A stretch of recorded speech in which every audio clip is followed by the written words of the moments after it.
Growing up, I always hated the Telecaster. I don't really know why. Most of the bands I was listening to were playing Strats, basically. And I just found that the body shape and the headstock just looked plain ugly. But you know, 7 years ago, I just woke up, felt I should probably buy a Telecaster. And I just spent months looking around for the right one. I wanted something fairly cheap, and what I found was this. This is the Fender Lite Ash Telecaster. Made in 2004, produced in Korea, and dreamt up by the Fender custom shop in Japan.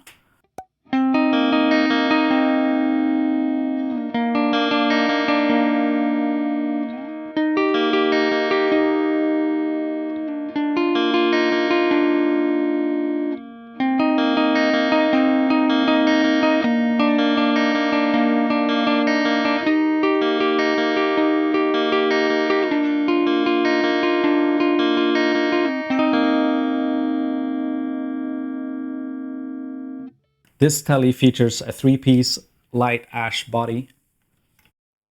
It's fairly lightweight, actually.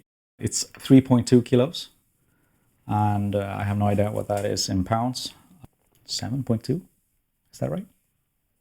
I'll put it up on the screen.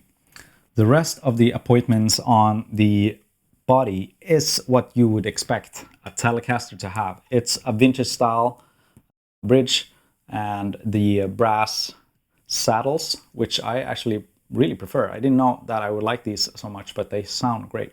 A 3-way selector, volume, tone. Yeah, I mean, basically straight up a really good normal Telecaster. The finish on this body is a natural one, kind of butterscotchy, I guess.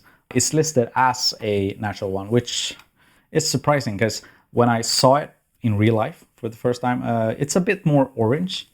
It's not bad, but it's definitely not like a fully natural finish. Originally, this guitar came with the Seymour Duncan Alnico Pro set, but because I bought mine used, I got Bare Knuckles, which was a pleasant surprise. It's the Yardbird pickup set in here. And I mean, for what I paid for this guitar, the pickup's basically half the price of the guitar. So, I mean, if you can find it modded like this, with like better pickups, I highly recommend it. I was pleasantly surprised by the Bare Knuckle Yardbirds in this guitar. They are classified as vintage hot and features Alnico 4 magnets. Yeah, it's the lowest output pickups that I've ever used. What I've noticed is that it's extremely dynamic and the string separation is perfect.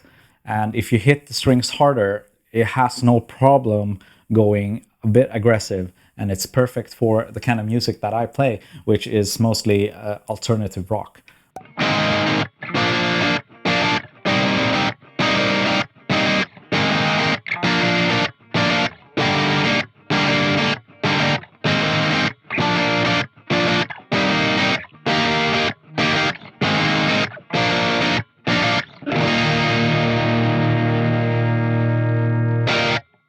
The most special thing about this guitar is the neck. It's a birdside maple neck, a 2-piece. And it has abalone inlays, which is a bit different from your standard Fender Telecaster butterscotch neck, I guess. It has 22 frets. And what I personally really prefer is a satin neck, which makes it super fast to play.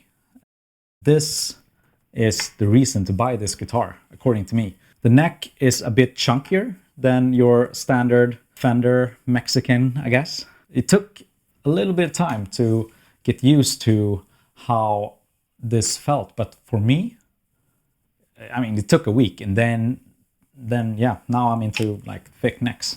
Two things to note about the headstock is that, first off, the headstock has a simple Fender logo, which is different from, you know, a standard Telecaster today. And it also has 2 string trees. The second thing to note is that the nut is slightly smaller than a standard Fender neck. It's not something I notice at all when playing.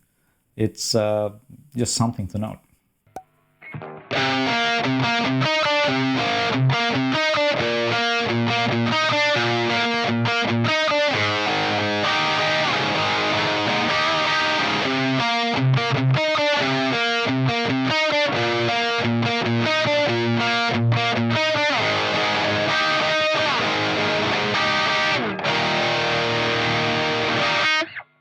If you can find one of these guitars in your area, I highly recommend you picking one of these guys up. It's just so much nicer with the features that you get for this guitar compared to a standard Telecaster in the same price range. If you have any questions about this guitar or my setup, please leave a comment down below. I'll answer you as quickly as possible.